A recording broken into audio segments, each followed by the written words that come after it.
বিসমিল্লাহির রহমানির রহিম। তো বলছিলাম যে তাকওয়ার ক্ষেত্রে জানতে হবে যে কি থেকে বাঁচবেন। তাকওয়া মানে বেঁচে থাকা। বাঁচবেন কি থেকে? সুদ থেকে বাঁচবেন, ব্যভিচার থেকে বাঁচবেন। অনেকে মনে করেন যে ব্যভিচার করলাম না, কিন্তু ফেসবুকে চ্যাট করছি। ও চ্যাট, কারণ ভাষাটা তো চেঞ্জ হয়ে গেল, কিন্তু চ্যাটটা যে কার সাথে করছে, হ্যাঁ, আবার কি বিষয় নিয়ে চ্যাটিং করছে ওটা আর বুঝলো না। হ্যাঁ, ফেসবুকে অনেকে মনে করেন দিন ইসলামের খেদমত করছি। দিন ইসলামের খেদমত করতে গিয়ে আপনি মহিলার ছবি দিয়ে দিলেন। কেন মহিলার ছবি দেবেন আপনি? মহিলার ছবিতে ইসলাম প্রচার করতে বলা হয়। শেখ সালেহুল ফৌজান হাফেজাহুল্লাহ বলছেন, যখন এই পোস্টারগুলো, বড় বড় পোস্টারগুলি নামাজের তরিকার আসলে কোনখানে হাত বাঁধতে হবে আর পা কেমন করে মিলে এটা ছবি সহ আসলো, তখন তিনি এই সব পোস্টারের সমালোচনা করবেছিল, অথচ পুরুষের। তারপরে মুখটা কি করা আছে, মোছা আছে, চোখ না কিন্তু চেনা যাচ্ছে না, দেখবেন যে ছবিগুলো, ঠিক না, শুধু বডিটা কাঠের মতো দেখা যাচ্ছে। তারপর তার বক্তব্য শুনেন, তিনি বলছেন যে মুসলিম উম্মাহ এত জাহেল, মূর্খ আর অধম হয়ে যায়নি যে তাদেরকে ছবি দিয়ে ইসলাম শিখাইতে হবে। 1400 বছর পর্যন্ত রাসূলুল্লাহ সাল্লাল্লাহু আলাইহি ওয়াসাল্লামের পরে আজ পর্যন্ত যখন ছবি দিয়ে ইসলাম শিখাবার প্রয়োজন হয়নি, অথচ আমাদের পূর্বপুরুষরা ইসলাম সম্পর্কে আমাদের চাইতে বেশি জানত। সাহাবায়ে কেরাম, তাবেঈন, তাবা তাবেঈন, তারা বেশি জানতেন আমাদের চাইতে বেশি ইসলাম। তাহলে তখন যদি বিনা ছবিতে ইসলাম শেখা সম্ভব হয়, তাহলে ছবি দিয়ে আজকে ইসলাম শেখাতে পোস্টারে এটা নাই। তারপরে যদি আবার মহিলার ছবি হয়, আর মহিলার ছবি যদি বলেন যে, তারপরে আশ্চর্য হবেন, এক শ্রেণীর লোক আছে আমি দেখি যে চেহারা খোলা দিচ্ছে, দুটো ছবি দিচ্ছে। একটা একেবারে ন্যাংটা, অর্ধ উলঙ্গ, হ্যাঁ, টাইট ফাইট হাফ একটা গেঞ্জি আছে, আর একটা হয়তো হাফ প্যান্ট আছে, এরকম ছবি দিয়ে দিচ্ছে। আর একটা দিয়ে দিচ্ছে একটু পর্দার। কোনটা আপনি লাইক করেন? আউযুবিল্লাহ, এটা ইসলামের খেদমত হইল? নাউযুবিল্লাহ, এত জাহেল, ইসলামের খেদমত হইল। আর একজন দিচ্ছে ইসলাম কবুল হওয়ার আগে ওই মহিলা নাঙ্গা ছিল। অনেকগুলি মহিলা আছে এরকম, ইউরোপের অথবা ইন্ডিয়ার বা বিভিন্ন দেশের। ইসলাম কবুলের আগে তার যে ছিল মানে বস্ত্রহীন অবস্থায়, সামান্য একটু বস্ত্র শরীরে আছে, এইরকম ছবিটাও দিয়ে দিচ্ছে। আর পাশে এখন হেজাব করেছে, হেজাব করা ছবিটা, চেহারা খোলা আছে। তারপরে দেখেন আগে কি ছিল সে, আর এখন কি হয়েছে। এটা ইসলামের খেদমত করলেন আপনি? কোন ইসলামের খেদমত করলেন? গুনহার কাজ করলেন আপনি। তাহলে কোনটা থেকে বাঁচতে হবে আপনাকে জানতে হয়।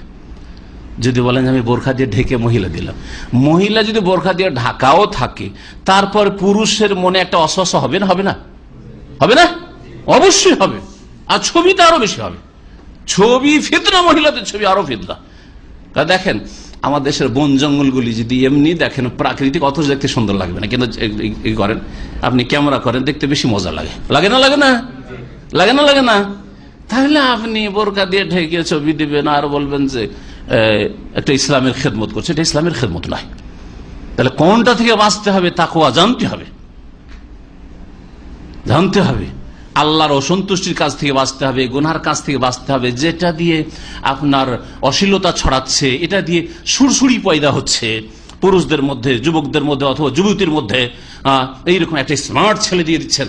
আর কিছু ছেলেরা আরো, যখন এই কথাগুলি আসলে তখন আরো বলি, কিছু আমাদের যুবক ভাই রয়েছে, হ্যাঁ, দিনই মন মেজাজ রাখেন, কিন্তু একদিন এক স্মার্ট হয়ে ছবি দিচ্ছে। একদিন ধরে ফ্যাশন করে দিল, একদিন দিল চুলের কাটিংটা এইরকম করে একবারে দিল ছবি, আর একদিন আর একটা লেবাস পোশাকে দিল, আর একদিন ড্রাইভিং করছে আর এইভাবে দিল। আরে যুবতীগুলো, এইরকম যুবকগুলো যদি দেখে যারা এখনো স্বামী পায়নি, তো ওদের মনে অস্বস্ব হবে না? আপনার যদি একটা মেয়েকে দেখলে, মহিলাকে দেখলে অস্বস্ব হয়, তো তাদের অস্বস্ব হয় না? ওরাকেও তো আল্লাহ ওইভাবে পয়দা করেছেন। আল্লাহ পাক তো এই ফিতরাত, নেচার দিয়ে পয়দা করেছেন যে ছেলেরা, যুবকরা যুবতীর দিকে আকৃষ্ট হবে, আর যুবতীরা যুবকের দিকে আকৃষ্ট হবে। বরং একটা বুড়িও যদি থাকে, বুড়া আকৃষ্ট হবে।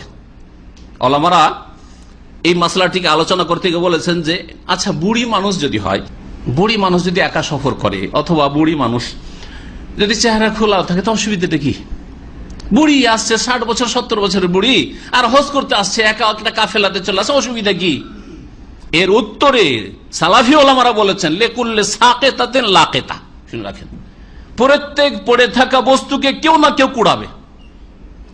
কি বুঝলেন? প্রবাদের শুনে, আরবির প্রবাদ শুনে, প্রত্যেকে পড়ে থাকা বস্তু কেউ না কেউ কুড়াবে। একটা টিস্যু পড়ে আছে, হয়তো টিস্যুটা পড়ে আছে এখানে নিচে, আমি হয়তো কুড়াবো না, কিন্তু আর একজন দেখলো ভাই আমার খুব ঘাম হয়ে গেছে, টিস্যুটার দরকার, অথবা আমরা হাতটা কোন একটা প্রয়োজন, কুড়াবে না? কুড়াবে না? কুড়াবে। তো একটা বুড়িকে হয়তো একটা যুবক, এইরকম যুবক গুলো কেউ কুড়াতে যাবে না, কিন্তু একটা 60 বছরের বুড়া যদি দেখে ওই বুড়িকে, তো ওর মনটা ওইদিকে যাবে যে আমার জন্য তো এইটাই ঠিক আছে, ঠিক কিনা? জি হ্যাঁ, আপনাদের বুঝানোর জন্য বলছি, আল্লাহ পাক যেন বুঝার তৌফিক দান করে। সুতরাং সে বুড়ি হোক আর যুবতী হোক, বুড়া হোক আর যুবক হোক, ওই স্মার্ট করে ছেলেদের অথবা মেয়েদের ছবি দেওয়া, হেজাবের সাথে হোক আর হেজাব বিহীন হোক, এগুলি করবেন না। আর এই রকমই যে কোনো গুনাহ বা নেকি আপনাকে জানতে হবে যেটা নেকির কাজ না গুনহার কাজ, এটা ইসলামের খেদমত করলাম নাকি আর ইসলামের ক্ষতি করলাম, আমার নিজের ইমান আমলের ক্ষতি করলাম। আল্লাহ পাক রব্বুল আলামিন যেন সমস্ত রকমের ফিতনা থেকে, পাপ থেকে বেঁচে থাকার তৌফিক দান করেন।